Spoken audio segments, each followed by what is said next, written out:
Olá, primeiro ano! Bem-vindos a mais uma videoaula. Na aula de hoje, nós falaremos sobre os fatos sociais de Émile Durkheim. Vocês se lembram de Émile Durkheim? Émile Durkheim foi aquele sociólogo responsável por consolidar a sociologia enquanto ciência, ele que vai levar a sociologia para as universidades, ele que vai trazer a sociologia enquanto ciência da sociedade. Émile Durkheim vai ser considerado, então, o pai da sociologia. E aí, na sua principal obra, As Regras do Método Sociológico, ele vai analisar os fatos sociais. Então, vamos entender o que são fatos sociais. Então, fatos sociais têm uma definição, que são maneiras coletivas de agir, pensar e sentir que exercem uma coerção ou pressão sobre o indivíduo, ainda que este não se perceba sobre sua consciência. Então, fatos sociais são maneiras coletivas porque envolve todos os indivíduos da sociedade, né? É comum a todos os indivíduos. Então, são maneiras coletivas de agir, de pensar e sentir que são exteriores ao indivíduo. O que quer dizer ser exterior ao indivíduo? Está fora do indivíduo. Não depende da vontade do indivíduo para acontecer ou não. E exerce uma pressão ou uma coerção, ou seja, uma imposição, né? Os fatos sociais são impositivos, existem independente da nossa vontade ou não.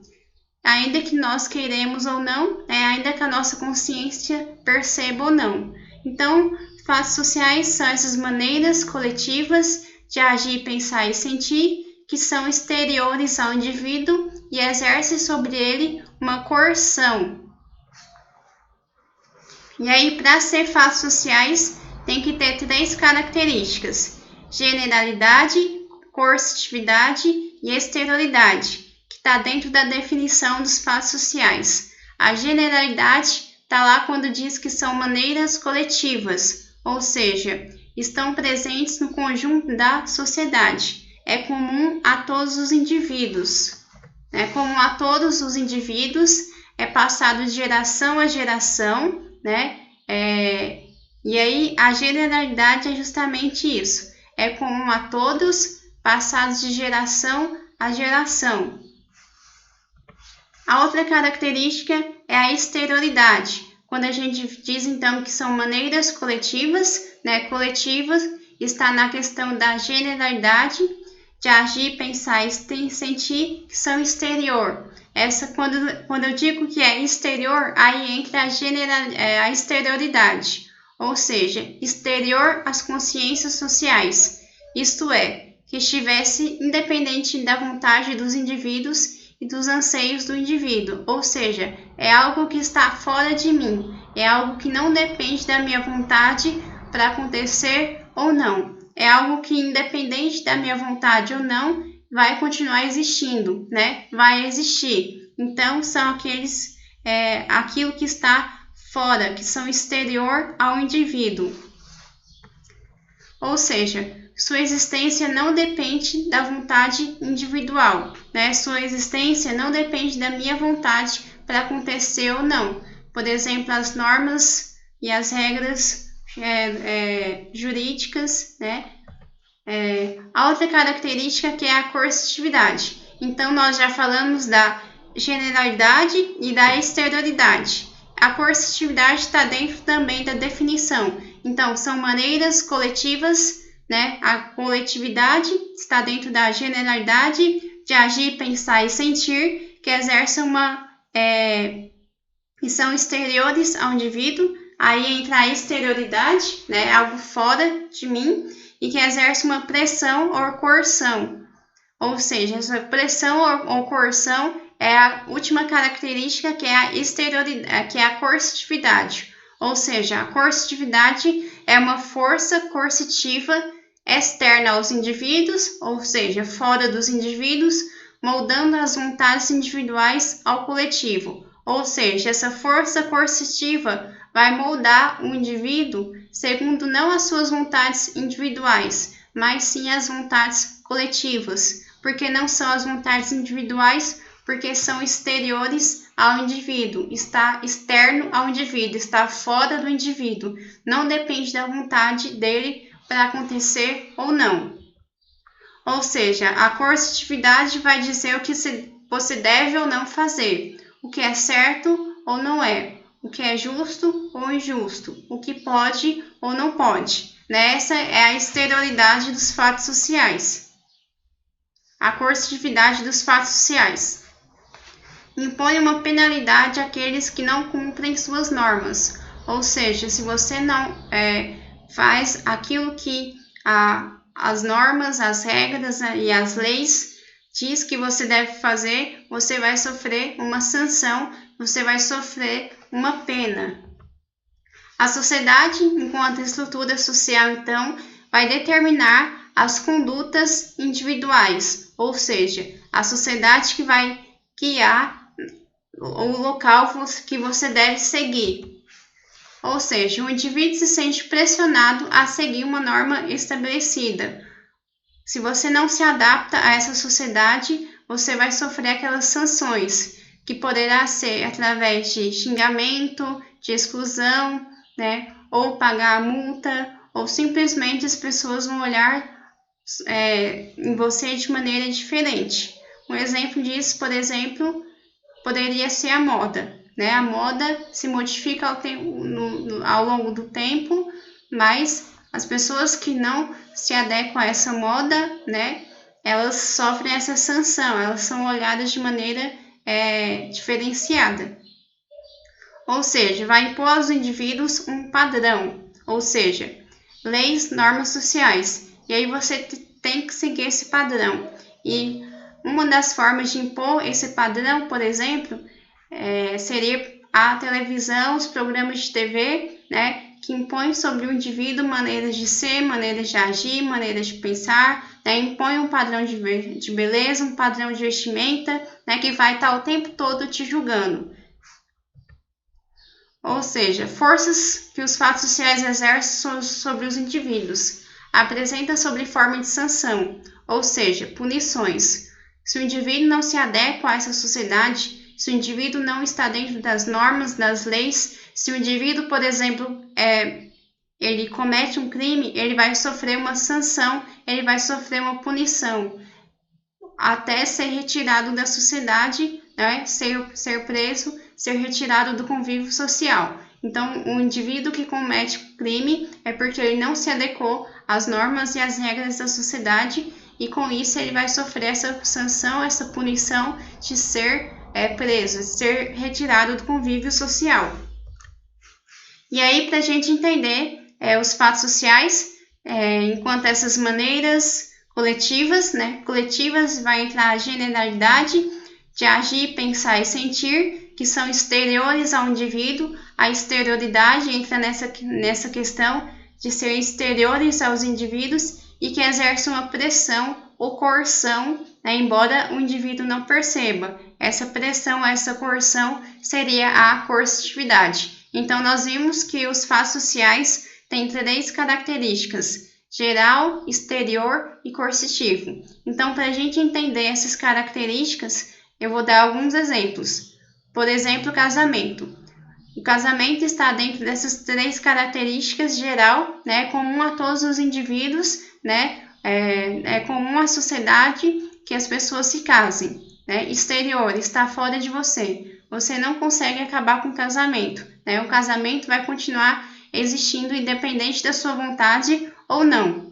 Coercitivo é que você, de certa forma, devido aos padrões sociais, você é obrigado a casar.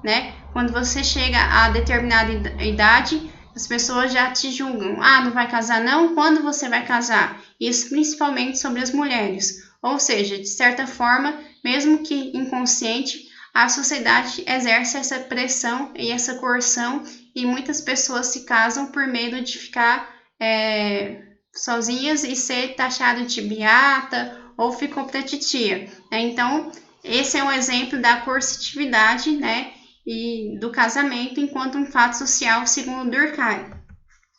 O uso do uniforme. O uso do uniforme é um fato social porque, entrando nas 3 características, é geral, é comum a todos os indivíduos, todos os alunos de uma classe, de uma escola, usar uniforme. Exterior, independente da sua vontade ou não, se você acha o uniforme feio e não quer usar, você é obrigado a usar esse uniforme. E coercitivo, se você não utiliza o uniforme, se você não usa o uniforme, você será, por exemplo, punido, né? Levar uma advertência, não poder entrar na sala de aula, ou seja, o uso do uniforme também é esse fato social.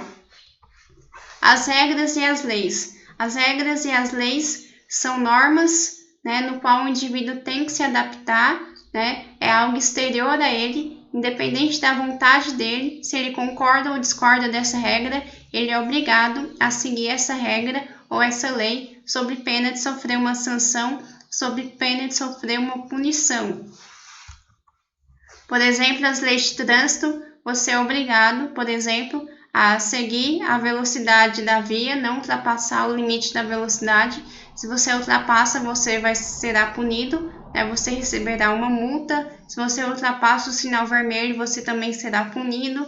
Ou seja, essas regras é algo comum, né, a todos os indivíduos, motoristas ou não, né, se são pedestres, se são transeuntes. Ou seja, todos os indivíduos têm que obedecer essas leis de trânsito, né? É algo comum a todos, é algo externo a você, independente se você quer ou não, se você concorda ou discorda, você é obrigado a seguir essas leis e é coercitivo, você poderá ser punido através de uma multa, por exemplo. Por que nós vamos trabalhar de terno e não de pijama? Ou seja, é comum a todos os indivíduos irem trabalhar de maneira formal, né? Não irem trabalhar de pijama, ou seja, independente da sua vontade, você é obrigado a não sair de casa de pijama, né? Ou a não sair de casa nu, pelado. Por quê? Isso seria conforme as regras, isso é um atentado ao poder e aí você poderá ser punido, né? Então você é obrigado a ir trabalhar de terno e não de pijama, independente da sua vontade ou não, né? Se você é um jornalista, então você é obrigado a trabalhar de terno, né? Sob pena de sofrer uma punição. Se você for de pijama, você não poderá exercer o seu trabalho, exercer a sua profissão. Ir para a escola, né? Comum a todos os indivíduos, né? A educação é um fato social, é comum a todos, é algo externo a você, independente da sua vontade, e algo coercitivo. Se você não está na escola, você poderá seus pais poderá sofrer uma punição, poderá sofrer uma sanção, né? Mesmo em tempos de pandemia, no qual nós estamos vivendo, a gente ainda é obrigado a fazer as tarefas da escola, né? Assistir às aulas, porque é comum a todos os indivíduos, né? É comum a todos os alunos de 4 a 17 anos, é obrigado, né? Tá na lei. Então, todos os alunos de 4 a 17 anos têm que estar estudando, né? Independente da sua vontade ou não, você é obrigado a estar na escola. Se você não estiver na escola, seus pais ou responsáveis serão punidos.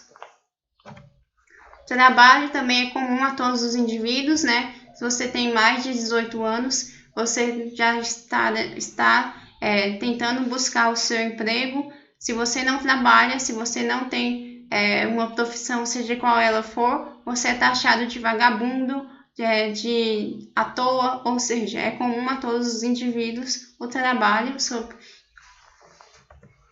votar, né? O voto é um fato social porque é comum a todos os indivíduos maiores de 18 anos são obrigados a votar, independente da sua vontade ou não, você é obrigado a votar, é algo externo a você. Se você não votar, você poderá pagar multa, você poderá não viajar, você poderá não poder prestar concurso público. Ou seja, você é obrigado a votar, mesmo que você vá e vote nulo, mas você tem que ir votar.